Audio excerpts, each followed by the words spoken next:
en la neurona, así como en el corazón, también vamos a tener una carga eléctrica, el potencial de membrana, el equilibrio de Gibbs-Donan, las células excitables, potencial de acción y entre otros puntos importantes. Entonces comenzamos hablando de cómo se va a dar esta actividad bioeléctrica de la neurona, ¿no? Y tenemos que a nivel intra y extracelular van a tener cargas positivas y negativas. Estas cargas van a estar a distintas concentraciones y van a ser importantes justamente para el tema de diferencia de cargas, ya que las neuronas, como ustedes saben, tienen una diferencia de cargas de menos 70 milivoltios, ¿no? A diferencia de lo que sucedía en el músculo cardíaco o en el miocardio, que era de menos 90 milivoltios, ¿no? Entonces, el potencial de membrana de una neurona va a estar alrededor de justamente estos menos 70 milivoltios. A ver, va a estar alrededor de menos 70 milivoltios y todas estas células van a tener un potencial de membrana, como por ejemplo los glóbulos rojos también, donde el eritrocito va a estar alrededor de menos 10 milivoltios, ¿no? También tenemos a las células musculares, que van a tener alrededor de menos 90 milivoltios, la célula muscular lisa, que va a tener alrededor de menos 60 milivoltios, y los cardinomocitos, que van a tener alrededor de menos 90 milivoltios, ¿no? Entonces, todas las células de nuestro organismo va a tener lo que es el potencial de membrana.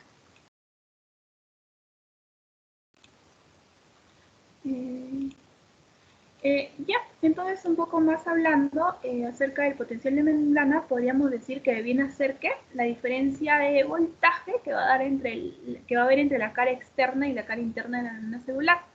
Y esta va a ser una característica que va a tener cada célula y siempre va a estar presente en células que forman parte de organismos vivos, ¿no? Y va a existir justamente para que se dé un potencial de membrana, debe existir lo que es una distribución desigual de estos iones, ¿no? Y también en este cuadro se nos muestra, se nos menciona lo más importante, por ejemplo, a los iones de sodio, cloro, que van a tener una mayor concentración, sobre todo a nivel extracelular. Y también tenemos al potasio, fósforo, que va a tener una mayor concentración a nivel intracelular, ¿no?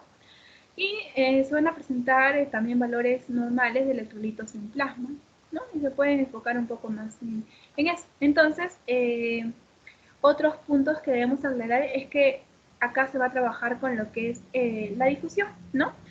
Como ustedes saben, la difusión, ¿cómo va a trabajar? Con zonas de mayor concentración a zonas de menor concentración. Y esto va a estar debido a qué? Debido a quién va a estar generado esta difusión, gracias a lo que es a la gradiente química o de concentración. Entonces, estas partículas, gracias a esta gradiente química y a las cargas, van a fluir por una corriente eléctrica y se van a tener dos tipos de células cargadas, ¿no? Sobre todo va a ser negativa a nivel intracelular, lo mismo que ocurre en el cardinomocito, ¿verdad? Y positivas a nivel extracelular. Entonces, algo para recordar, podríamos mencionar, es que el potasio básicamente es el ion que se encuentra en mayor concentración a nivel intracelular, ¿verdad? Y el sodio se encuentra en mayor concentración a nivel extracelular.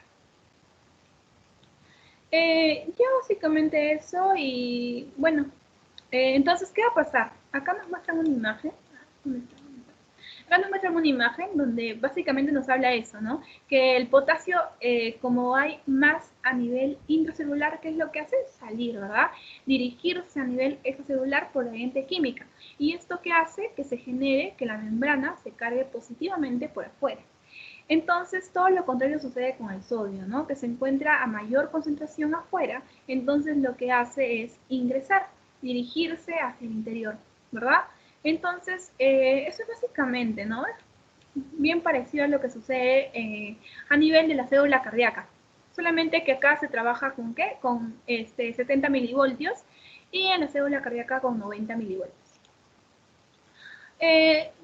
Entonces, ¿de quién va a depender este potencial de membrana, no? Básicamente, cuando hablamos de estas células, va a depender de lo que es el potasio, porque la membrana celular va a ser bien permeable a lo que es el potasio durante el potencial de membrana en reposo y es casi impermeable al sodio.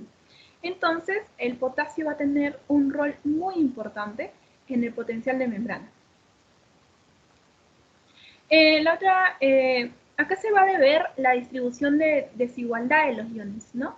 Como ustedes saben, eso se va a deber a lo que es a la permeabilidad selectiva de la membrana celular y a la existencia de una bomba muy importante que también le hemos visto a nivel de lo que sucede en la célula cardíaca o miocardio, ¿no?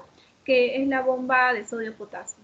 Y van a ver diferentes van a haber diferentes fenómenos biomoleculares que van a intervenir, ¿no? Como son los canales de sodio, los canales de potasio y la bomba, ¿no? De sodio, potasio, TPA. Entonces, en lo que básicamente nos podemos enfocar, ustedes ya saben cómo trabaja el canal de sodio, el canal de potasio, y solamente nos podríamos enfocar acá en lo que es la bomba, cómo funciona esta bomba de sodio, potasio, ATPasa, ¿no? Cuando es básicamente el sodio, como ustedes saben, entra a la célula y el potasio sale de ella. Entonces, para restablecer este orden, la bomba, ¿qué es lo que hace? Exterioriza 3 sodios e interioriza 2 potasios. Y esto lo que ocasiona es una electronegatividad porque va a sacar 3 cargas positivas y meten 2.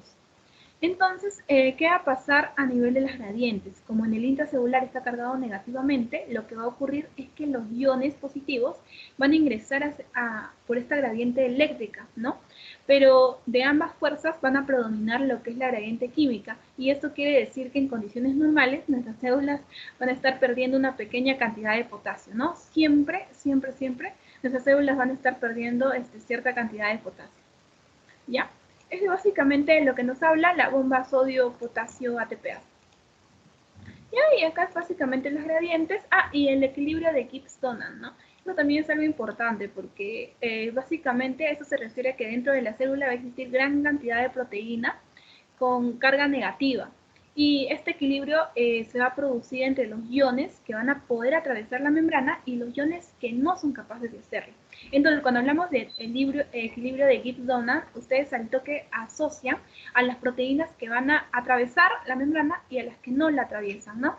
Entonces, esto está regido por diferentes principios, y uno de ellos es el principio de electroneutralidad.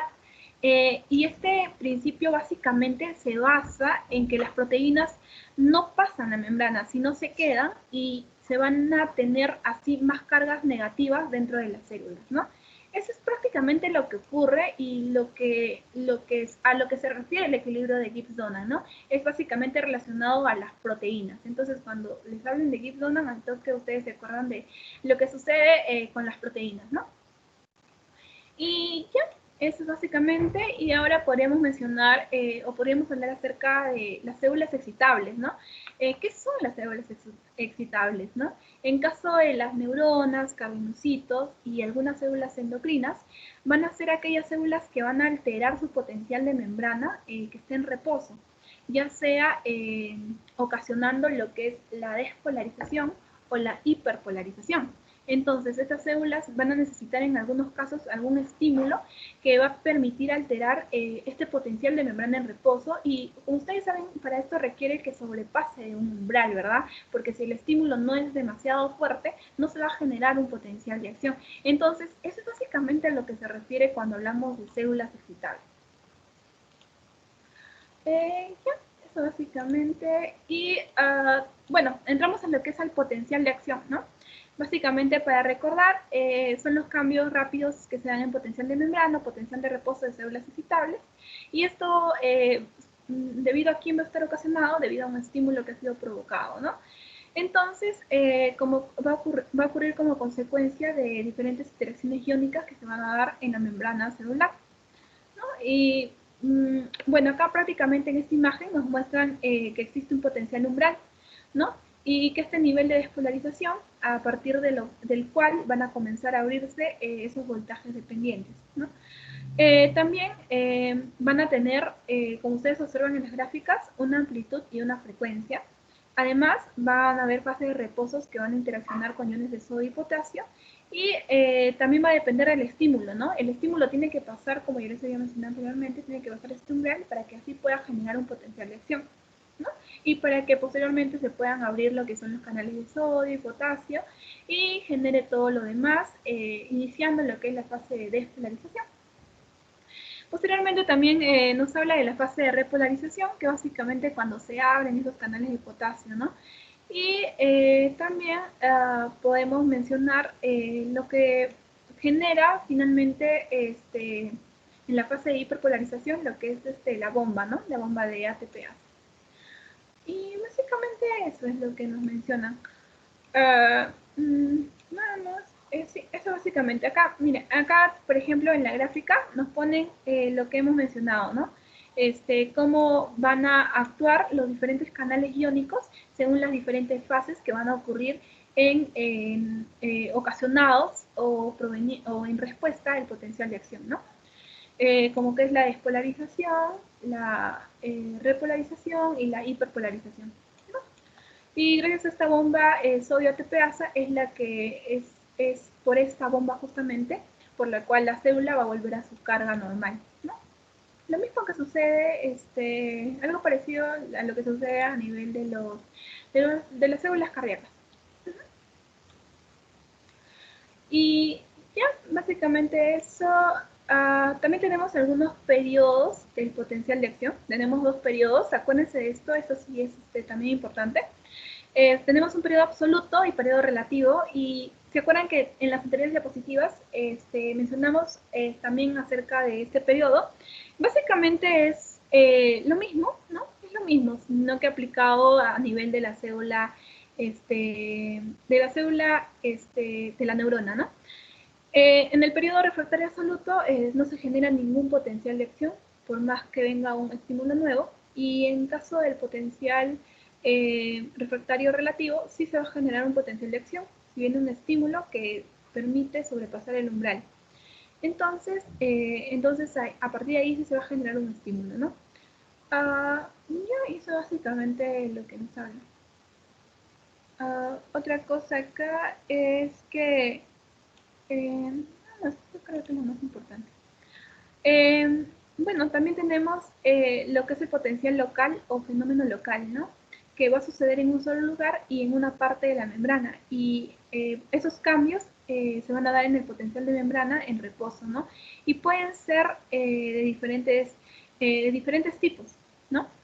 Aparte, algunas de las características que tenemos de este potencial local o fenómeno local eh, son que van a ser respuestas graduadas, pueden ser de naturaleza excitatoria o inhibitoria y van a ser de duración variable. Además, van a presentar fenómenos de sumación temporal o espacial, y estas están caracterizadas porque no van a tener un periodo refractario. Entonces, cuando les hablen de un potencial local o fenómeno local, ustedes acuérdense que sucede en un solo lugar, en una parte de la membrana, son respuestas graduadas y no tienen periodo refractario. Ya básicamente eso es lo que nos hablan en el potencial de local o fenómeno local, ¿no? Ya, tenemos dos tipos, la sumación espacial y la sumación temporal, ¿no?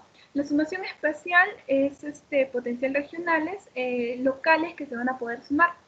Entonces la neurona será estimulada en distintos lugares y cada potencial postsináptico excitatorio al final se van a sumar, generando así un potencial de acción a nivel del cono axónico, ¿no?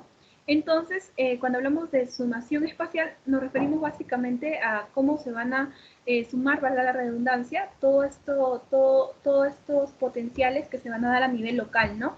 Para que así puedan generar un potencial de acción. Y esto no va a suceder en lo que es la sumación temporal, ya que la neurona va a ser excitada por un solo terminal. Y a diferencia de la sumación espacial, que son varios, viene un disparo o una señal que no genera un potencial de acción porque no supera el umbral. Pero si en el momento del potencial de acción cambio la polaridad de la membrana, viene un nuevo potencial que se va a sumar a y ahí recién podría superar lo que es el umbral y así generar lo que es el potencial de acción. Entonces acuérdense bastante de lo que es la sumación espacial y temporal.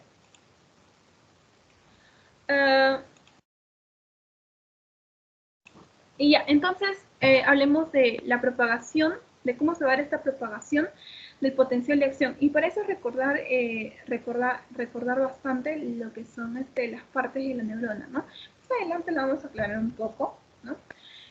Básicamente acá se va a hacer a través del axón y va a tener diferentes características, ¿no? Cuando hablamos de vaina de mielina, ustedes inmediatamente se acuerdan o lo asocian con qué? Con la velocidad con la cual se va a transmitir, ¿no? Se va a transmitir este potencial de acción.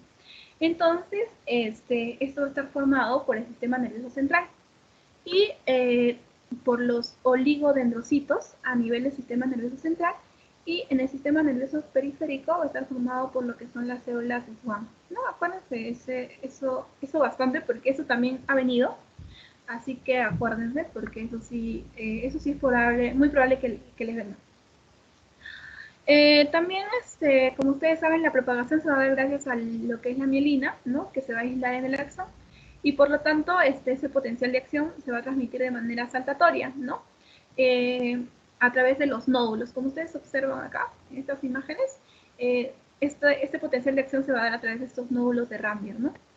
Entonces, estos nódulos se van a caracterizar por tener canales de sodio voltaje dependientes para el sodio y potasio, ¿no? De esta manera el potencial de acción va a ser de manera saltatoria, ¿no? A diferencia de lo que sucede en la célula cardíaca, ¿ya? Eso básicamente. Entonces, ahora hablemos de la propagación del impulso nervioso, ¿no? Que se refiere a la velocidad de la conducción, ¿no? Que va a ser o va a depender de la raíz cuadrada del diámetro del axón, ya que si aumenta la raíz cuadrada del diámetro del axón, va a aumentar también a la vez la velocidad de conducción. Por eso decimos que es directamente proporcional, ¿no? Algo para recordar acá, que ya les había mencionado, quienes van a producir mielina a nivel del sistema nervioso central, los oligodendrocitos, a nivel del sistema periférico, la célula de Schwann, ¿ya? Básicamente eso, y nada más. En las neuronas mielinizadas y se puede alcanzar hasta incluso una velocidad de 120 milímetros por segundo. Y también van a existir diferentes velocidades dentro de las neuronas mielinizadas. Y las más rápidas, acuérdense de esto porque esto también es importante, van a ser las motoneuronas, ¿ya? Que van a alcanzar una velocidad de 120 milímetros por segundo. Y también va a haber otras neuronas que transmiten información sensitiva y su velocidad va a oscilar entre 80 a 120 metros por segundo. Ya, acuérdense entonces de quiénes son las más rápidas, como las más rápidas, que son las motoneuronas, que transmiten una velocidad de 120 metros por segundo, y las que transmiten la información sensitiva, que va de 80 a 120. Y también acuérdense de la velocidad con la que va a trabajar una neurona que no esté mielinizada, que es de 20 metros por segundo, ¿no? También va a haber algunas neuronas que van a transmitir el dolor de una manera más lenta, ¿no? Con una velocidad de 0.5 metros por segundo. Y ya, pues, básicamente, entonces, hablemos un poco más de la fisiología del sistema nervioso, ¿no? Como ustedes saben, la neurona va a ser la unidad estructural del sistema nervioso, ¿ya? Pero no es considerado la unidad funcional, ya que para eso se va a necesitar un conjunto de neuronas, ¿no? Entonces, cuando hablamos de unidad estructural, neurona, y unidad funcional, el conjunto de neuronas, ¿ya? Se nos presenta entonces tenemos dos: el sistema nervioso central, que va a estar conformado por el encéfalo, cerebro, tronco cerebral y cerebelo, ¿no? Y la médula espinal, y el sistema nervioso periférico, que va a estar formado por el sistema nervioso de relación, el craneal y periférico, y el sistema nervioso autonómico, ¿no? Que también regula lo que es al corazón, ¿no? Simpático y parasimpático. Y ya básicamente eso, más que nada eso.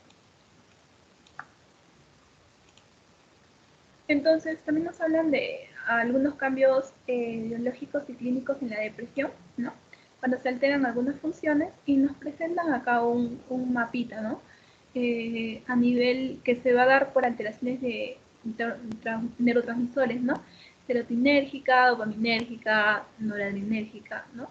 Y es importante que se acuerden este cuadrito, puede ser que les pregunten y les va a permitir relacionarlo mejor, ¿no? Y ya básicamente eso. Bueno, ahora hablemos acerca del sistema nervioso y sistema endocrino, ¿no? Va a haber una relación estrecha, ya que Como ustedes saben, el sistema nervioso puede enviarle señales al sistema endocrino para decirle, oye, ¿sabes qué? Secreta esta hormona o haz esto, ¿no? Por ejemplo, ¿se acuerdan lo que pasaba a nivel del corazón? Cuando se secretaba lo que es la acetilcolina, ¿no? La acetilcolina, la noradrenalina para regular la presión. Eso también se puede relacionar con esto, ¿no? Con lo que ocurre en relación al sistema nervioso y sistema endocrino, ¿no? Ya básicamente eso, con la secreción de algunos neurotransmisores, secreción de algunas hormonas. Y ya. Entonces, hablemos ahora del sistema nervioso relacionado con el sistema inmunológico, ¿no? Como ustedes saben, esto va a ser constituido por el árbol axonómico, el cuerpo soma, el cono axonómico, el axón o fibras nerviosas y también tenemos una estructura presináptica, ¿no? Y entonces, en el cuerpo soma vamos a encontrar lo que es el núcleo, ¿no? En el árbol dendrítico vamos a encontrar algunas prolongaciones, en el axón o fibra nerviosa va a ser de forma grande y largo, en el cono axonómico va a ser desde que inicia el axón, ¿no? También tenemos algunas funciones de la neurona, ¿no? Que va a generar lo que es la propagación, luego la integración, luego la génesis y luego recién la transmisión, ¿no? De lo que vendría a ser el potencial de acción. Y ya básicamente eso. Lo otro sería la estructura de la neurona, pero básicamente se parece a una célula normal, ¿no? Acá nos habla del núcleo, el citoplasma, las organelas, granulos de liposolubilidad, que esto básicamente ya lo pueden asociar con su curso de biología, pero no creo que les pregunten mucho acerca de esa estructura del citoplasma. Puede ser que les pregunten de citoquinas y quinosinas. Eso sí puede ser.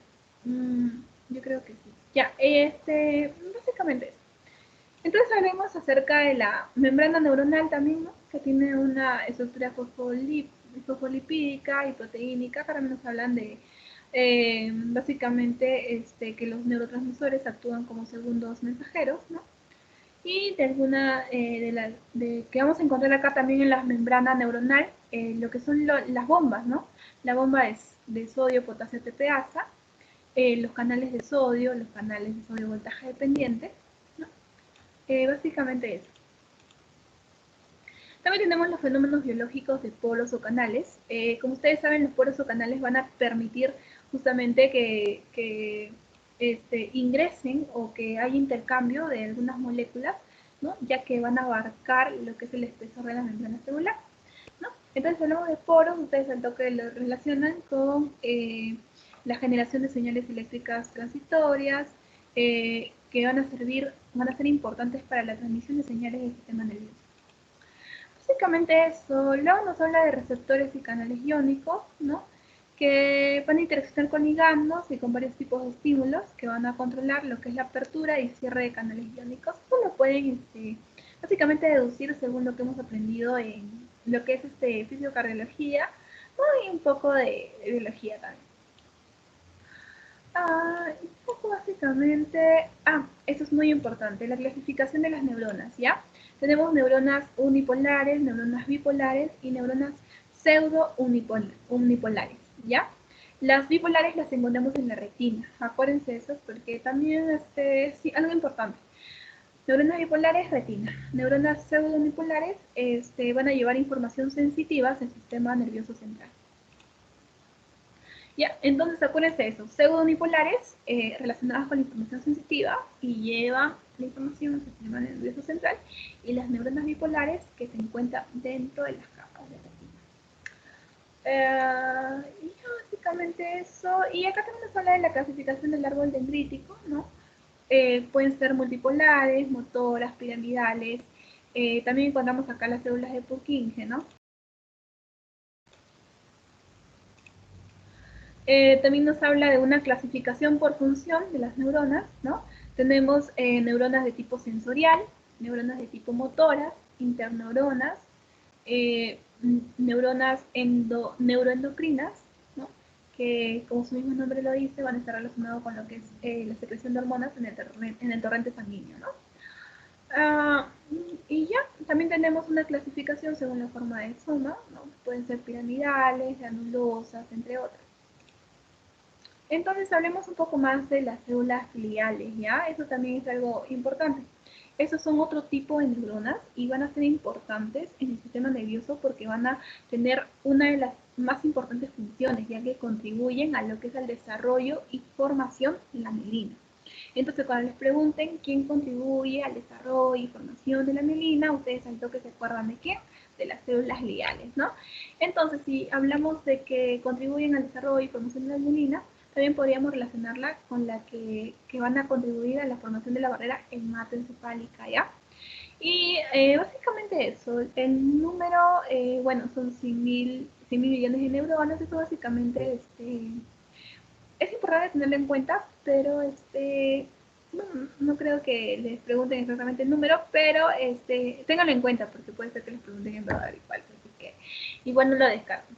Entonces, van a ser un grupo de células que en conjunto con las neuronas van a tener una íntima relación con ellas, ¿verdad?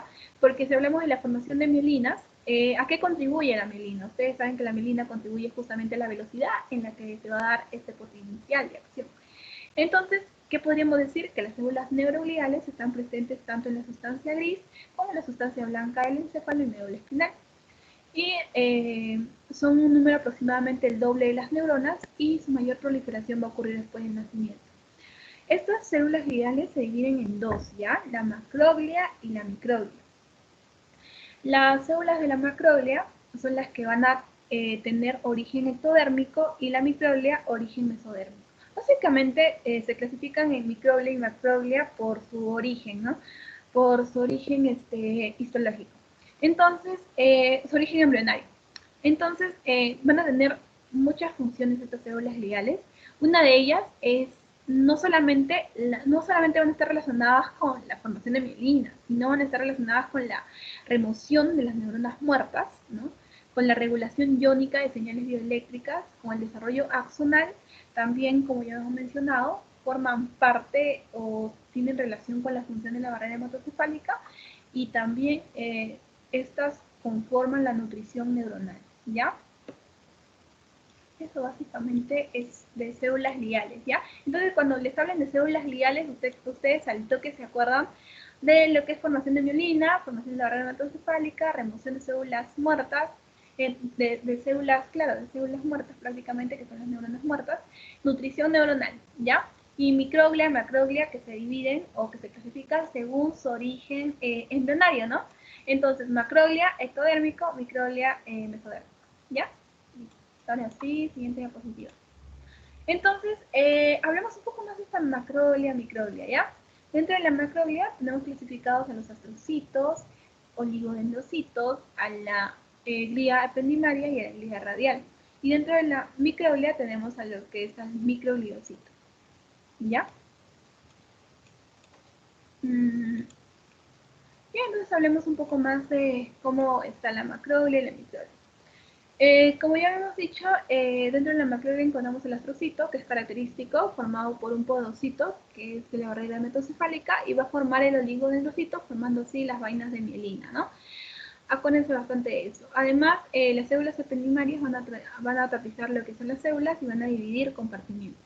También tenemos a lo que son a los oligodendrocitos, que van a conformar aproximadamente el 75% de la neuroglia central, y también forman las vainas de mielina, ¿no? Las vainas de mielina para lo que son las fibras nerviosas del sistema nervioso central. Y también estos oligodendrocitos, a diferencia del astrocito, contribuyen a la nutrición de las neuronas con las que se va a relacionar. También hablemos un poco de la glía radial, que va a ser importante para lo que es la migración de neuronas, ¿no? Sobre todo específicamente en lo que son los neuroblastos, ¿ya? Y ahora hablemos un poco de la microglia, ¿ya? Que va a conformar solamente el 5% de la neuroglia central y son células móviles, ¿no? Que van a constituir a células de defensa para el sistema nervioso central en caso de que sea dañado, ¿no? Y en esas circunstancias, la microglia va a proliferar activamente y va a adquirir capacidades fagocíticas. Entonces, si hablamos de microglia, al toque ustedes lo relacionan con una actividad parecida a lo que hace el sistema inmune, ¿no? Que básicamente células de defensa en caso de que las células estén dañadas, ya sea por traumatismo, infecciones, y va a proliferar activamente. Entonces, microglia lo relacionan con el sistema inmune y macroglia básicamente con lo que es nutrición, con la formación de mielina dada por el oligodendrocitos, astrocitos, ¿ya? Básicamente en eso se diferencian, en esas funciones. Y ya. Esto básicamente macroglia, microglia y, ¿cómo se llama? Y que forman parte de las células gliales, ¿ya? Ahora sí hablemos un poco de la mielina, ¿no? Un poco más de cómo, de por qué va a ser importante esta mielina, ¿no? Como ustedes saben, la mielina, les había mencionado que la mielina va a garantizar lo que es la conducción saltatoria. Chicos, ¿me pueden esperar 2 minutos? Voy a tomar agua porque de verdad me senté.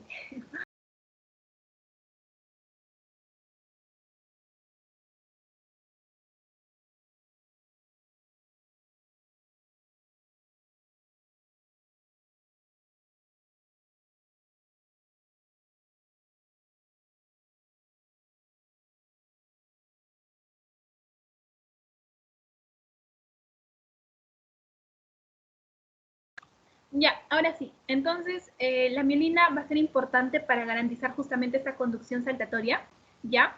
Y por eso esto va a estar relacionado bastante con lo que es la velocidad de transmisión que se va a dar, ¿no? Y como ya había mencionado anteriormente, la mayor o la más alta velocidad de transmisión en las neuronas va a ser de 120 metros por segundo. Además, axones mielinizados van a ser raros en el sistema nervioso autónomo, ¿ya? Y en caso de algunas enfermedades como son la esclerosis, ¿no? Se va a producir zonas de desmielinización, ¿ya? Eso es algo muy importante a tomar en cuenta. Otro vendría a ser acerca de la composición de la mielina, ¿no? Que va a tener aproximadamente 40% de agua y va a contener también lo que son lípidos, cerebrósidos y otras sulfatasas, colesterol y etanolaminas, ¿no? Ya, y básicamente eso es básicamente lo que hemos dicho al principio, ¿no? Las velocidades, qué podemos relacionar con axones mielinizados, qué pasaría si hay una desmielinización, ¿no? Por ejemplo, en algunas enfermedades degenerativas, como ya habíamos mencionado, lo que son la esclerosis múltiple, ¿no? Y ya, básicamente eso. Entonces, hablemos ahora de la neurogénesis. ¿Qué es la neurogénesis? Como ustedes saben, va a existir una influencia glial sobre el desarrollo de células madre neurales y van a existir nichos celulares para esta neurogénesis en el adulto, ¿no? Y se van a encontrar en zonas subventriculares de los ventrículos laterales a nivel de lo que es la circunvolución, ¿no? Además, aproximadamente hasta los 60 años, las neuronas van a estar diferenciadas al momento del nacimiento y no va a haber capacidad regenerativa en la neurona adulta, ¿no? Además, también otra cosa importante en la neurogénesis son que aumentan la proliferación y especificación del destino neural, ¿ya? Y este va a depender bastante de la edad, ya que los astrocitos jóvenes van a promover la neurogénesis mejor que los astrocitos viejos. Y ya básicamente eso. Y ya, ahora sí hablemos de la sesión 2, parte 2, ¿no? Parte 2. Ya. Entonces acá vamos a hablar de otros temas también. Vamos a empezar desde sinapsis. Ya. Entonces, ¿qué vendría a ser la sinapsis? Como ustedes saben, es una interacción que va a haber entre las neuronas, ¿verdad? Y va a haber de dos tipos, eléctrica y química. Tenemos sinapsis eléctricas o iónicas, que van a estar dadas por acoplamiento de canales iónicos, y sinapsis químicas o metabólicas, que va a ser por ligación de transmisión receptor. Además van a verse involucradas lo que es la terminación nerviosa presináptica, como el botón sináptico, mitocondrias, vesículas sinápticas, transmisores, autorreceptores y aparato químico. La neurosináptica, que va a estar relacionada con elementos intermembrana, enzimas También tenemos a la neurona postsináptica, que está relacionada con la membrana sináptica y receptores postsinápticos. Y yo básicamente eso, y como ustedes saben, la sinapsis va a ser una de forma direccional y otra de forma bidireccional, ¿no? Y va a demorar más tiempo porque tiene que haber lo que es exocitosis, ¿no? Lo que es la bidireccional. Entonces, en la eléctrica no va a haber mucha distancia entre célula y célula y va a haber una continuidad citoplasmática y se van a utilizar células de tipo gamma. Básicamente acá nos hablan cuando se tiene un axón y una dendrítica, va a haber una sinapsis. Si unimos axón y dendrítica, axón dendrítica, ¿verdad? Y si existe una sinapsis en cresta dendríticas prolongadas en forma espírica. Entonces, ya, ahora sí hablemos de estos receptores de membrana que van a intervenir en lo que es justamente en esta sinapsis, ¿no? Entonces, vamos a encontrarlo más en lo que es en la sinapsis química y hay dos tipos, ¿ya? Los receptores de membrana inótropos y metabotrópicos. Esto va a serles, sería importante que lo recuerden y que lo tengan en cuenta porque van a ver que en el curso de farmacología le van a volver a repetir justamente esos receptores de membrana. ¿Ya? Entonces, cuando hablamos de inótropos, nos referimos a que son directos y son neurotransmisores, van a perturbar algunos canales iónicos. Y tenemos algunas familias como son el GABA-A, el NMDA, el ACHN, ¿no? Y también tenemos los metabotrópicos, que son indirectos y van a utilizar lo que son los segundos mensajeros, como son los acoplados a la proteína G, ¿no? Que van a activar a la guanosina MP, a la demenciclasa, al MPC mensajero, no, al MPC cíclico, además inician la cascada de fosforilación, ¿no? Y tenemos algunos receptores también que van a intervenir, como son los factores alfa y beta adrenérgicos. Acuérdense bastante de eso porque eso sí les va a servir para lo que es farmacología y lo van a ver en lo que son algunos fármacos que se utilizan para la regulación de la presión. También tenemos receptores de glutamato, receptores neuropéptidos, también receptores sensoriales de olfato, gusto y entre otros, ¿no? Y también tenemos lo que son en metabotrópicos, los acoplados a la tirosina quinasa, ¿no? Que son activados por hormonas y activados por neuropéptidos, ¿no? Básicamente eso. Acuérdense entonces de los receptores metabotrópicos, ya les había dicho, receptores metabotrópicos, ustedes al toque se acuerdan, acoplados a proteína G y acoplados a la tirosina quinasa, ¿no? Ya. Y acuérdense también de los procesos metabólicos que se van a dar en la neurotransmisión, ¿no? El primero va a ser la síntesis del neurotransmisor, que se va a llevar a cabo por el citoplasma y va a ser llevado por el transporte axonal, ¿no? O también por la terminación nerviosa. Posteriormente se va a dar lo que es un almacenamiento, ¿no? Y este almacenamiento, ¿dónde se va a dar? Cuando hablamos de almacenamiento, ¿se acuerdan de biología? ¿Dónde se da? En lo que son vesículas. Y si decimos vesículas, al toque lo relacionamos con lo que son gránulos, ¿no? Posteriormente se va a dar una liberación, ¿no? Y la liberación consiste prácticamente en lo que es la movilización de esta vesícula en la cual está almacenada este neurotransmisor y posteriormente a un acoplamiento y una fusión, ¿no? Luego, una ligación de transmisor-receptor, ¿no? Donde se va a dar una inhibición enzimática, una difusión, un transporte activo de neurona-glía y una hidrólisis. También tenemos algunos procesos iniciados por el receptor postsináptico que pueden ser efectos tanto metabólicos o efectos funcionales. ¿Ya? Entonces, básicamente eso. ¿Dónde está? Ya. Entonces hablemos acerca de esos efectos metabólicos y efectos funcionales, ¿no? Los efectos metabólicos están relacionados con receptores enzimas, canales iónicos dependientes del ligando, sistemas acoplados a proteína G, ¿de acuerdo? Metabotrópicos, receptores metabotrópicos. Segundos mensajeros, receptores citosólicos, ¿no? Y algunos efectos funcionales como son los electrogénicos y no electrogénicos. Además, como ustedes ya saben, ¿qué vamos a encontrar dentro de una vesícula? Dentro de una vesícula, ¿qué vamos a encontrar, como ya les había mencionado anteriormente? Neurotransmisores, ¿verdad? Ya que a través de eso van a ser transportados. Entonces, estos van a ser importantes para lo que es el mecanismo de exocitosis, ¿ya? Tenemos también a algunos que van a estar interviniendo, como son los transportadores de neurotransmisores, proteína quinasa, sinapsinasa, entre otros, ¿no? Básicamente eso. Y ya. También tenemos algunos neuropéptidos importantes. Como ustedes saben, los neuropéptidos son algo parecido a los neurotransmisores, sino que los neuropéptidos van a ejercer una respuesta más prolongada, a diferencia que los neurotransmisores, ¿no? Y son prácticamente proteínas, ¿no? Entonces, acuérdense básicamente de eso.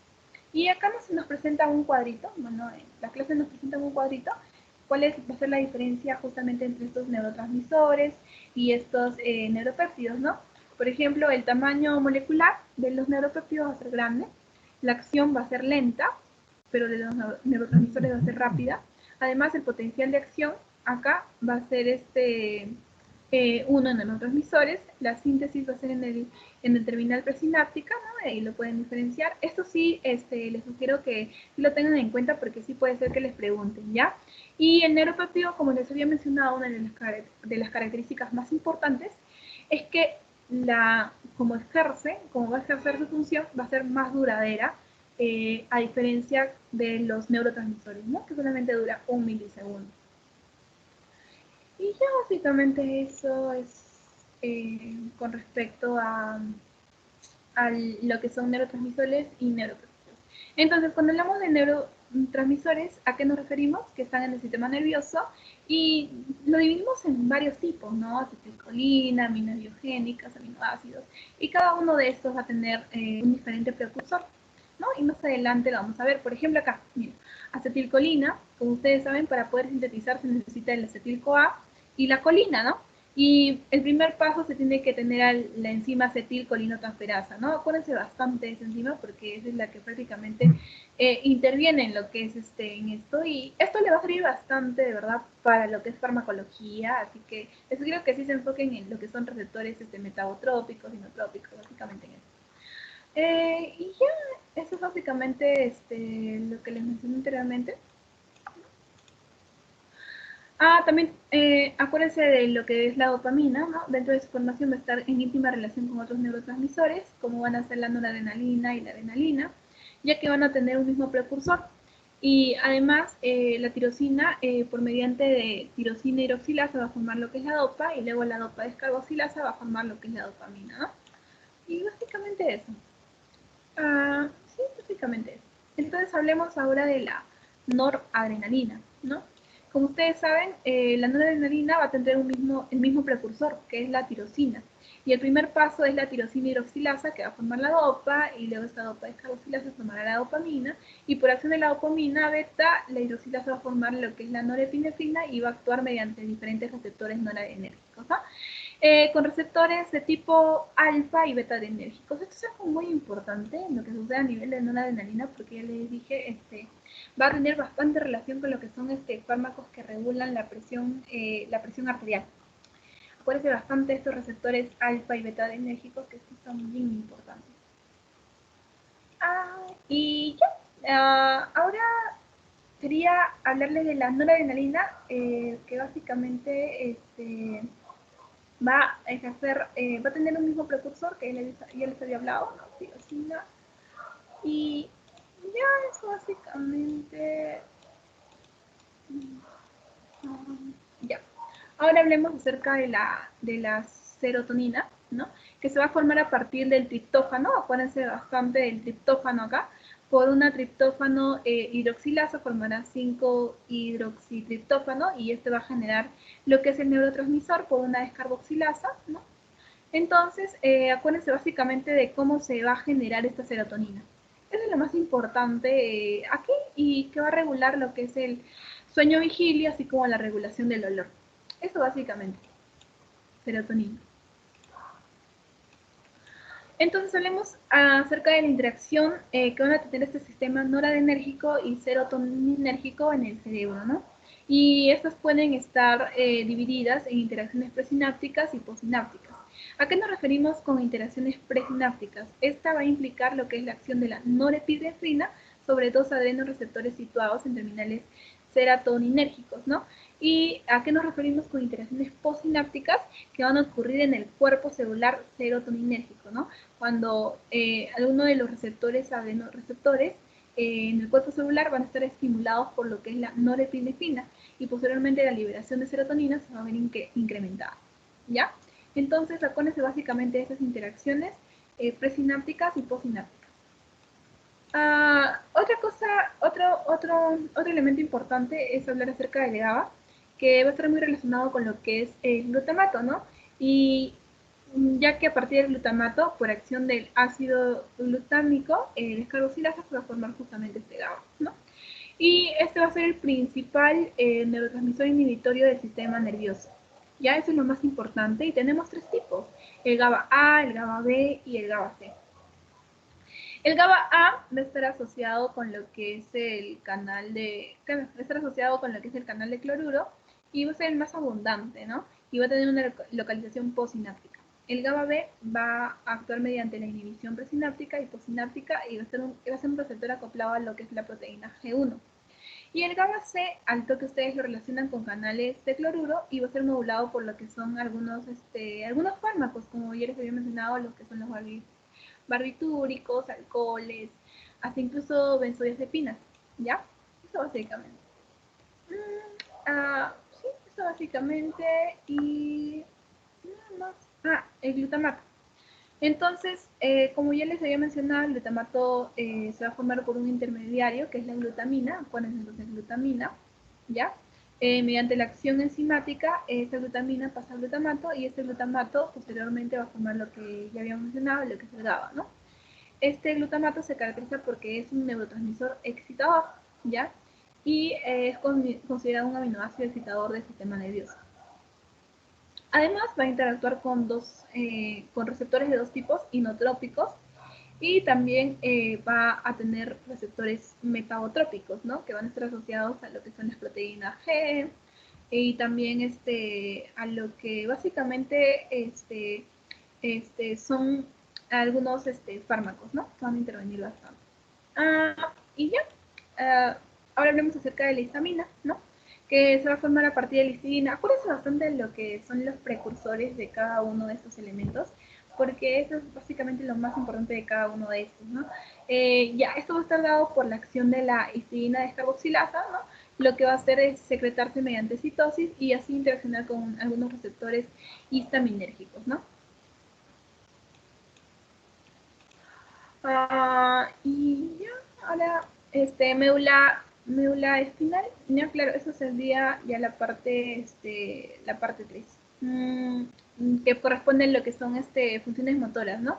Entonces, cuando hablamos de médula espinal, se van a identificar diferentes zonas, como ustedes recuerdan, la sustancia gris que conforma los cuerpos o núcleos de las neuronas, y lo que rodea es la sustancia blanca que va a contener a los axones tanto ascendentes y descendentes, ¿no? Básicamente eso, y para recordar también las astas posteriores es por donde ingresa la información sensitiva, las astas motores por donde sale la información y los nervios periféricos están constituidos tanto por información sensitiva y motora. Entonces acuérdense bastante de estos tres elementos porque sí son bien importantes. ¿Ya? Nada más.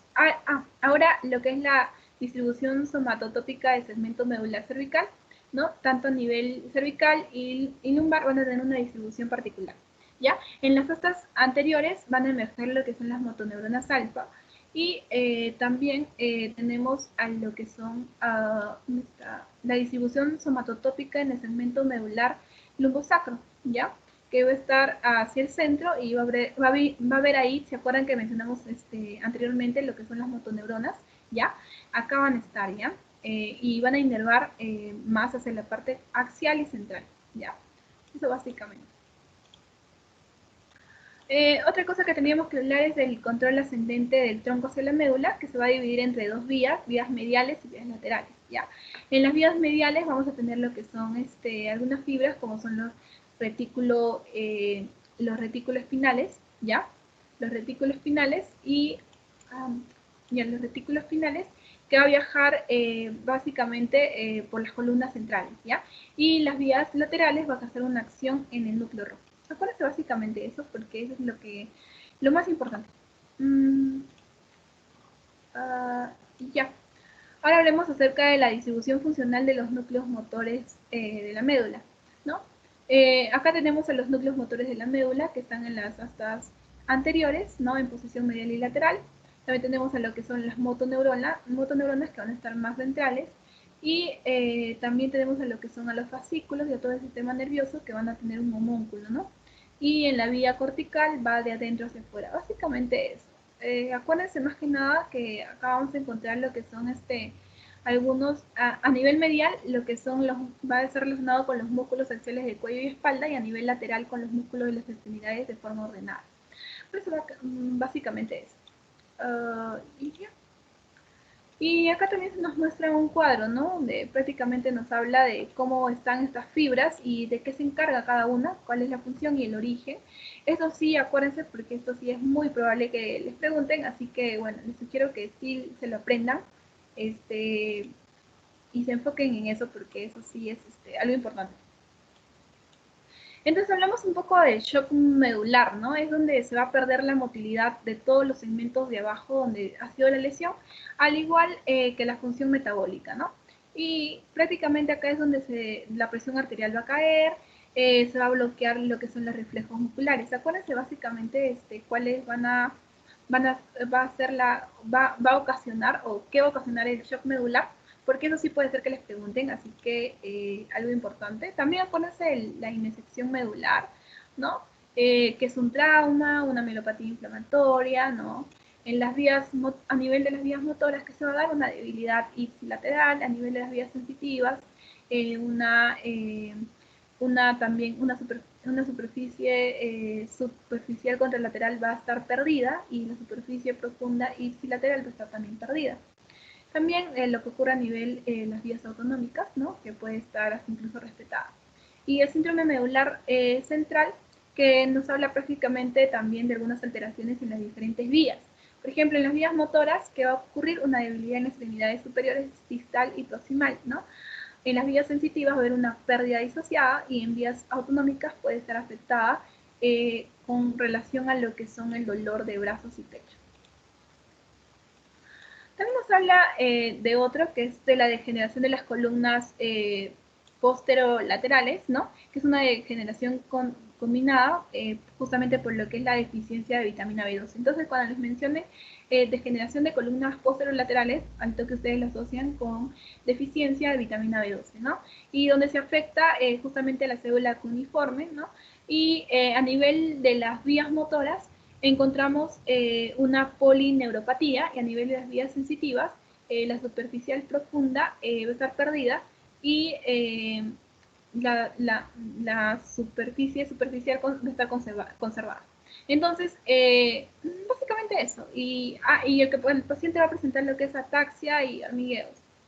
Básicamente eso, y más que nada lo que ocurre a nivel, acuérdense más que nada lo que ocurre a nivel de las vías motoras y vías sensitivas, y que eso se ha dado por una deficiencia de vitamina B12. Eso más que nada. El otro es el síndrome de cordones posteriores, ¿no? También está relacionado con lo que va a ocurrir en vías motoras, ¿no? Que van a estar conservadas, y las vías sensitivas, ¿no? Que vamos a encontrar una ataxia sensitiva.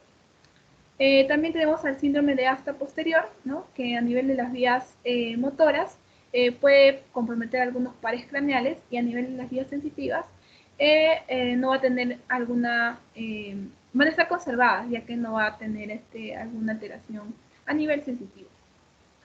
Y también nos hablan de otro síndrome, que es el síndrome de la arteria espinal anterior, que se va a ver ocasionada por lesiones isquémicas de la arteria medular anterior, ¿no? Y se va a observar lo que es la paraparesia o tetraparesia. Eso básicamente, acuérdense. Y ya iniciamos con lo que es la parte 3, ¿no? Acá nos mencionan lo que es el uso muscular. Como ustedes saben, el uso muscular va a formar una parte de un reflejo muy importante, que son los reflejos miotáticos, o también llamados reflejos de estiramiento, ¿no? Tenemos que los oferentes van a ser las sinapsis excitatorias con motoneuronas, ¿no? Alfa al propio músculo, y sinergista, que van a inhibir a las motoneuronas antagonistas.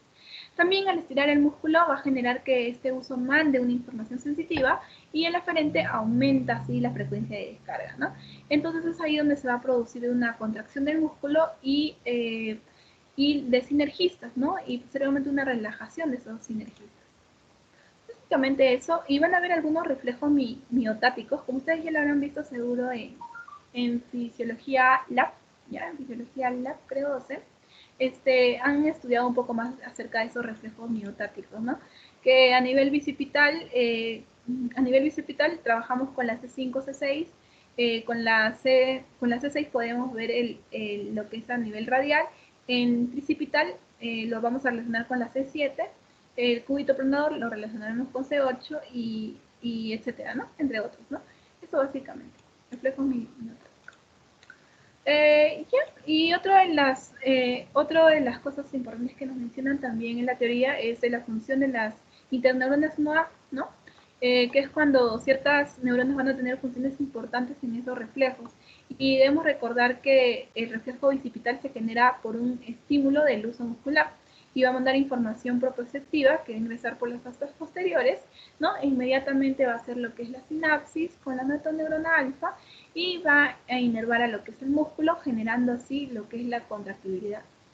Además, esto va a permitir, o sea, dentro de sus funciones, esto va a permitir a los centros superiores coordinar estos músculos opositores, ¿ya? Y va a ser una importante interneurona ya que medía la inhibición sobre inervación recíproca. Otra de lo que nos habla es la función de las aferentes 1B, que va a ser una interneurona inhibitoria y se va a amplificar lo que es el reflejo mitotático inverso, ¿no? Y se va a relacionar con los tendones de Golgi, van a inhibir algunas neuronas homónimas o sinergistas y va a haber estimulación de órganos seminosos, ¿ya? Eso básicamente es lo que nos hablan acerca de funciones aferentes de 1B. Y ya. Ahora entramos a lo que es la reflexión, el reflejo de flexión retirada, que es otro tipo de interneuronas que se van a relacionar. Por ejemplo, ambos al lado de la médula espinal y gracias a esto van a existir tipo reflejo, ¿no? Entonces, estos van a estar relacionados con la flexión de la extremidad estimulada y extensión de la opuesta y además van a intervenir con lo que son excitando el músculo flexor, ¿no? Eso básicamente. Ahora hablemos acerca de la función de la célula de Reichmann, ¿ya? Que va a estar relacionada con la inhibición recurrente de motoneuronas y van a ser excitadas por colaterales de neuronas motoras que van a inhibir a esta misma motoneurona. Además van a tener un sistema de retroalimentación negativa que va a regular la excitabilidad de estas motoneuronas, ¿ya? Y van a enviar información colateral a neuronas sinergistas, ¿ya? Eso es básicamente. Ya, siguiente diapositiva. Entonces hablamos acerca del reflejo de rascado, ¿no? ¿Qué es este reflejo de rascado? Este reflejo de rascado va a ser el cual va a existir por diferentes señales aferentes que va a generar un patrón rítmico a nivel medular. Entonces vamos a tener un movimiento rítmico generado por un estímulo no rítmico, ¿no? Entonces van a haber señales aferentes de tren posterior que van a generar una ritmicidad en la médula, ¿ya? También hablemos acerca de los patrones locomotores rítmicos que van a ser inicialmente activados voluntariamente y va a seguir la marcha como un reflejo, ¿no? Por ejemplo, esto va a estar relacionado con los patrones locomotores rítmicos que son activados con inicio voluntario de la marcha o impulsos provenientes del tronco cerebral. Y ya, eso básicamente es. Ya. Ahora entremos en lo que es el tronco encefálico. Como ustedes saben, esto va a estar formado por lo que es el bulbo, la protuberancia y el mesencéfalo. Además, se van a encontrar algunos centros de control de respiración, el control del sistema cardiovascular, el control de la función gastrointestinal, equilibrio, movimientos oculares, movimientos estereotipados. También van a contener algunos núcleos motores y algunas sensoriales, ¿no? Entonces, comenzamos hablando acerca del tracto rubroespinal. ¿Qué es ese tracto rubroespinal? ¿Por qué es importante? Este se va a originar del núcleo rojo, se va a encontrar a nivel del segmento del mesencéfalo. Además, generalmente sus axones y fibras no van a llegar a lo que es a la médula espinal, ¿ya? Eso es básicamente lo que es el tracto rubroespinal. Ya, Y ahora hablemos del tracto retículo espinal, que van a ser de los núcleos reticulares, ¿ya? A diferencia de los núcleos del tracto rubroespinal, que dijimos que se relaciona con el núcleo rojo, ¿no? Que se origina en el núcleo rojo. El tracto retículo espinal van a ser de los núcleos reticulares que se encuentran en la línea media del tronco encefálico, ¿ya? Entonces van a tener una actividad en forma antagónica y tenemos dos, ¿no? El tracto retículo espinal póntico medial, que va a facilitar algunos reflejos antigravitatorios de la médula, y el tracto retículo espinal vulvar, que se va a encontrar en la zona lateral, que va a tener un efecto contrario, ¿no? Eso es básicamente lo más importante relacionado con el tracto retículo espinal. El otro tracto del que nos mencionan en la teoría es el tracto vestibular, que se va a originar, como su mismo nombre lo dice, de los núcleos vestibulares. Y además se caracteriza porque no recibe algunas proyecciones, ¿ya? Y va a participar en el control de los músculos antigravitatorios, además permite coordinar lo que es la posición de la cabeza y cuerpo en el espacio. Eso es básicamente lo más importante del tracto vestibular. El otro que tenemos es el tracto tectoespinal, que va a controlar lo que son los movimientos de la cabeza y miembros superiores en relación con los reflejos posturales de huida, ¿ya? Además, va a orientar los movimientos de los ojos y de la cabeza hacia los estímulos.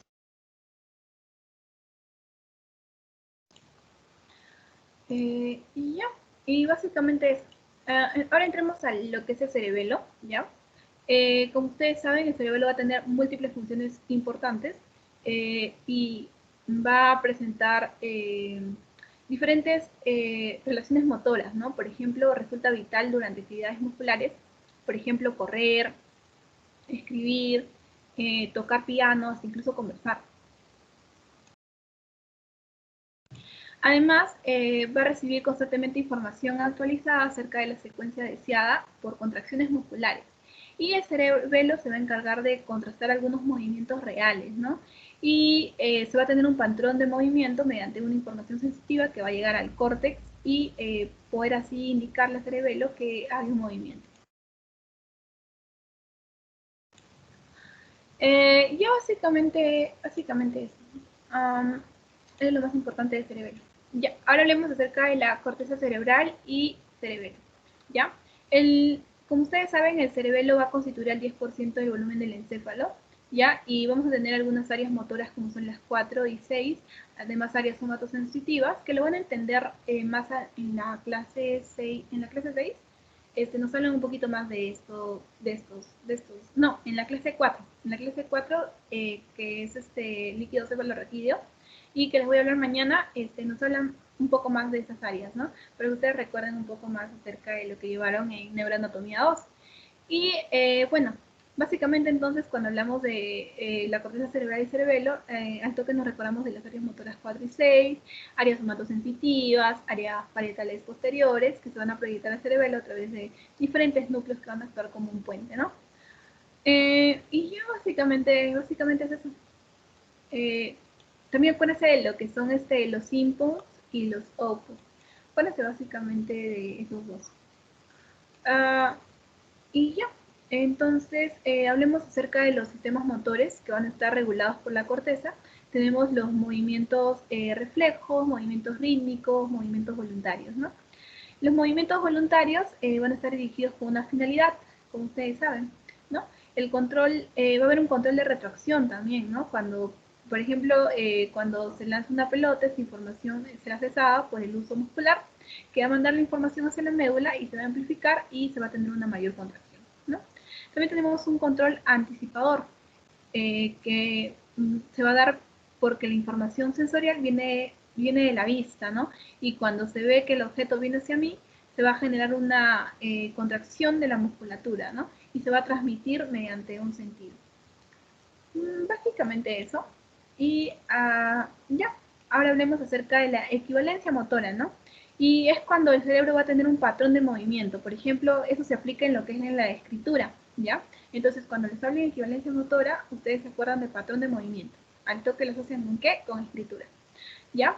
El otro es la interneurona, que va a estar localizada por toda la sustancia gris medular, son numerosas, son pequeñas y van a ser excitables, ¿no? ¿Cuál es lo más importante de las interneuronas? son que van a formar cortocircuitos convergentes, divergentes y de descarga repetitiva. Además van a participar en arcos reflejos medulares. Y gran parte de las córtico-espinal va a terminar en estas interneuronas, ¿ya? Entonces hablemos acerca de cómo se va a ver este control superior de la función motora, ¿ya? Entonces, el nivel de control motor se va a dar a 3 niveles que van a estar organizados en paralelos, ¿ya? Corteza, tronco y médula espinal. Además, tenemos dentro del área motora de la corteza que va a controlar a la médula espinal, que de manera ya sea indirecta o directa, ¿ya? Y se va a ir recibiendo información sensitiva, propositiva de la médula, y de ahí recién va a ir al cerebelo. Y esa información va a pasar después, recién de que ya haya pasado al cerebelo, va a ir al tronco, y desde ahí recién se va a dirigir a lo que es el tálamo. Entonces tenemos 3 niveles que reciben lo que es la información sensitiva y van a estar en relación a los ganglios basales y paralelos, ¿no? Y ya básicamente eso. Y bueno, ahora hablemos acerca del sistema nervioso autonómico, o también conocido como sueño, ¿no? O relacionado con el sueño. Como ustedes saben, el sueño es algo normal, es una actividad fisiológica, ¿no? Y se va a mantener como independencia de que estemos despiertos o atentos, ¿no?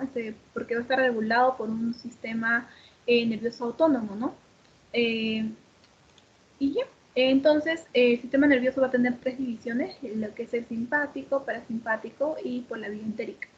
Y vamos a tener acá las vías efectoras del sistema simpático y parasimpático, van a constar de una cadena de 2 neuronas. Tenemos a la neurona preganglionar, cuyo soma se va a localizar en el sistema nervioso central, también a nivel del tronco encefálico y médula espinal, ¿no? Y posteriormente también tenemos a lo que es la neurona postganglionar, cuyo soma va a estar en el ganglio autonómico y que a su vez va a inervar lo que son los órganos cianos. Ya, entonces hablemos de cómo se va a dar esta fisiología simpática, ¿no? El sistema nervioso autónomo, ¿no? Esto está constituido por neuronas preganglionares, ganglios prevertebrales y ganglios y algunos ganglios paravertebrales, ¿no? Entonces, se van a originar algunos en los segmentos raquídeos T1, L3, y por esta razón la cadena simpática se denomina tóraco-lumbar, ¿no? Entonces, cuando hablamos de neuronas preganglionares simpáticas, al toque se acuerdan de lo que es la cadena simpática tóraco-lumbar, ¿ya? Que van a establecer una sinapsis con estas neuronas postganglionares en ganglios paravertebrales o prevertebrales, ¿ya? Básicamente es eso. Y ya, básicamente es eso y cómo se va a dar y cómo está relacionado con las neuronas preganglionarias y postganglionarias. El otro es la fisiología del sistema simpático, del sistema nervioso autonómico, ¿no? Donde es que las neuronas preganglionarias parasimpáticas se van a originar en el tronco encefálico y en la médula espinal, ¿no? A diferencia, ¿se acuerdan del simpático que mencionamos que era denominado como tóraco, ¿no? Tóraco lumbar, ¿verdad? Acá, en cambio, el sistema parasimpático está denominado como un sistema sacro, ya que básicamente trabaja con lo que es con la médula espinal sacra, que va de S2 a S4, ¿no? Entonces, también tenemos algunas fibras preganglionarias parasimpáticas que se van a originar en el tronco encefálico y que se van a distribuir a través de diferentes pares craneales, ¿no? Básicamente eso, y recordar algunos, ¿dónde está? Acá. Recordar algunos pares craneales, ¿no? Por ejemplo, para poderlos así asociar mejor con la función que van a tener. Entonces, es ahí donde recién podemos mencionar ahora al sistema nervioso entérico, ¿no? Cómo está relacionado con lo que es el sueño, ¿no? Y este va a tener una cierta autonomía y va a ser una colección de plexos nerviosos que van a rodear al tracto gastrointestinal. Entonces, lo más importante acá es que van a contribuir a lo que son a la motilidad, como son el plexo de Auerbach, Meissner, al control y transporte iónico y de líquidos, ¿no? Entonces, hablemos ahora acerca del control de las vísceras por el sistema nervioso central, ¿no? Y ya, entonces, ¿qué podríamos establecer acá? Que van a ser respuestas simpáticas que pueden ser tanto masivas o pueden ser inespecíficas, ¿no? Como en la respuesta de lucha o huida, o pueden ser selectivas por órganos diana específicos, de los cuales van a consistir en lo que es la dilatación pupilar para aumentar el campo visual, la piloerección, el aumento de la actividad cardíaca, la brancodilatación, el aumento de la glucemia, la inhibición de algunas funciones digestivas y también la inhibición de funciones urinarias y genitales. Y ya básicamente eso, y acá les muestro una imagen donde prácticamente relacionamos un poco más alguna de estas partes o alguno de estos componentes que forman parte del sistema nervioso central, ¿no?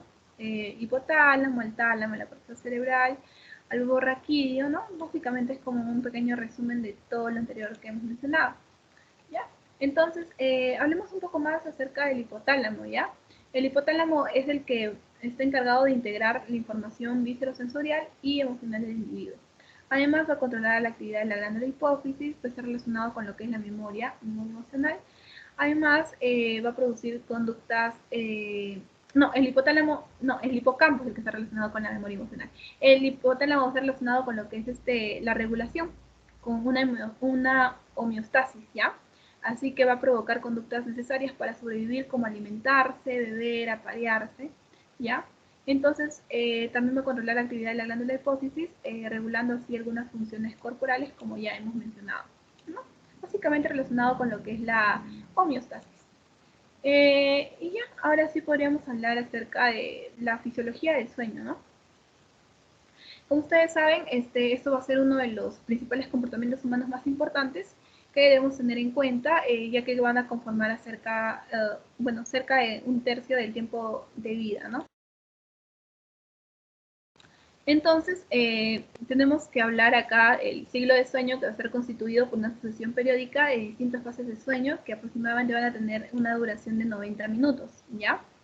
Eso básicamente, y bueno, tenemos algunas etapas del sueño y vamos a hablar un poco más de la vigilia, ¿ya? Cuando hablamos de vigilia, al toque nos acordamos de ondas beta, que son rápidas y de bajo voltaje cuando la persona está activa o con los ojos abiertos. También nos acordamos del ritmo, que es cuando la persona está con los ojos cerrados o relajados, y también del tono muscular, que debe estar de forma tónica y apreciable, ¿ya? Y dentro de las etapas del sueño vamos a tener un movimiento ocular rápido, también conocido como MOR. Entonces es por eso que se divide en sueño no MOR, que es el sueño prácticamente donde no hay un movimiento ocular rápido, que quiere decir que va a haber un sueño superficial, ¿no? Y que va a tener algunas etapas como son el 1, el 2, y también va a constar del sueño profundo, que corresponde a las etapas 3 y 4. Y el sueño MOR, que es donde se da el movimiento ocular rápido, es el sueño paradójico. Y ya básicamente eso. Entonces tenemos algunos estadios de sueño, ¿no? El estadio 1, que básicamente es el estadio de transición entre vigilia y sueño, ¿no? Y los movimientos oculares van a disminuir, el tono muscular se reduce, la capacidad de responder a estímulos sensoriales es reducida, y en algunos casos se van a producir contracciones musculares repetidas, ¿no? O repentinas. En el estadio 2 se va a dar lo que es movimientos oculares y tono muscular reducido, y los sujetos despertados en esta fase en general confirman que estaban durmiendo, ¿no? También tenemos lo que son, ¿dónde está? El área preventral.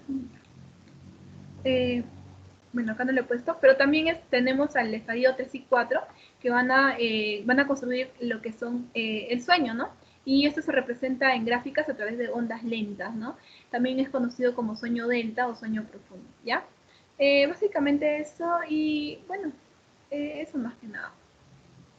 Entonces hablemos un poco más acerca de cómo van a ser estos centros nerviosos que van a regular el sueño y la vigilia, ¿ya? Entonces tenemos diferentes sistemas involucrados en estos, como son el sistema, el sistema activador reticular, el sistema hipotalámico del sueño, el núcleo supraquiásmico y el centro póntico regulador del MOR, ¿ya?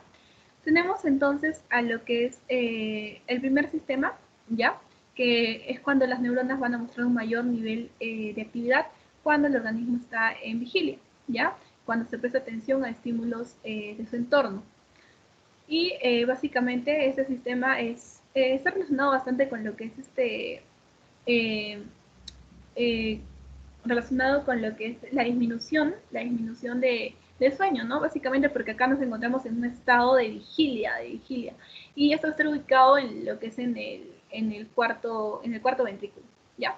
El otro sistema que tenemos es de los núcleos de Rafe, ¿ya? Que es cuando se va a originar una conducta locomotora y una excitación cortical, ¿ya? Y estas van a suprimir lo que es el procesamiento sensorial de todos aquellos estímulos externos que puedan interrumpir lo que es la conducta del curso, por ejemplo, algunos sonidos, algunos ruidos, ¿no? Etcétera.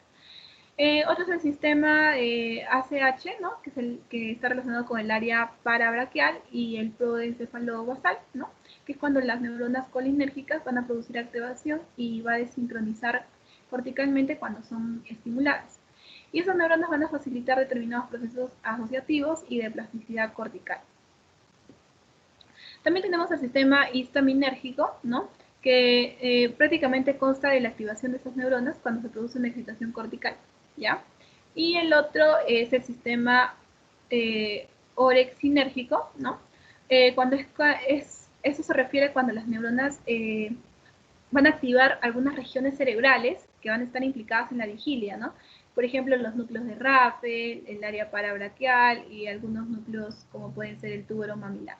¿Ya? Y esto es muy importante, ¿ya? Este sistema es muy importante ya que permite que se mantenga estable lo que es la vigilia y es algo muy resaltante, ¿no? Y ya. Ahora hablemos acerca del área preóptica o ventrolateral, ¿ya? Que va a ser importante porque va a constar o va a desempeñar un papel muy crítico en la iniciación y mantenimiento del sueño no humor. Y esto se va a dar durante el sueño de ondas lentas. Además, algunos sistemas no van a responder. Y el GABA y la galamina van a ser los principales neurotransmisores de esta área, ¿ya? Y las neuronas de esta área van a estar muy activas durante la fase no humor, inhibidas durante la vigilia, ¿ya? Además, tenemos también que la adenosina podría presentar un efecto promotor del sueño no humor e inhibir algunas neuronas colinérgicas, ¿no? O ACH, ¿ya? Eso básicamente. Entonces, para finalizar, hablamos de algunas funciones del sueño, ¿no? Como ustedes saben, el sueño consiste en ¿qué? En una recuperación cerebral, ¿verdad? Así como en la contribución de la memoria, ¿no? Entonces, podríamos decir que el sueño, entonces tenemos dos relaciones, ¿no? El sueño y la recuperación cerebral, ¿no? Que es cuando durante el sueño estas ondas lentas del cerebro van a estar lentamente, van a estar descansando, ¿no? Y algunas alteraciones pueden contribuir en el deterioro de algunas funciones cognitivas, así como en la alteración del estado de ánimo. Y podrían aparecer algunas distorsiones perceptivas y alucinaciones. Acuérdense bastante de estas relaciones porque eso también podría ser que les pregunten, así que enfóquense bastante en eso, ¿ya? Y el otro es el sueño y memoria, que va a estar relacionado con lo que es el sueño paradójico, ¿ya? Y va a ser una función muy especial en el aprendizaje, la memoria, y también puede estar implicadas incluso en lo que es en el desarrollo cerebral, ¿ya? Y esto va a estar relacionado, cuando hablamos del sueño paradójico, al toque que se les venga en la cabeza, sueño no more, ¿ya? Sueño no more, consolidación de la memoria y cómo se va a dar la transmisión de toda esta información. Y ya básicamente eso y nada más. Eso vendría a ser todo lo que es el repaso del tema 3. Y ya, mañana hacemos el repaso del tema 4, tema 5 y el tema 6. Voy a ir pasando el banco, los voy a pasar de una vez porque a veces se me va el tiempo, así que de una vez les voy a pasar el banco por el grupo de WhatsApp para que vayan repasando y ya como que mañana terminamos todo lo que es el repaso. Bueno chicos, gracias, hasta luego.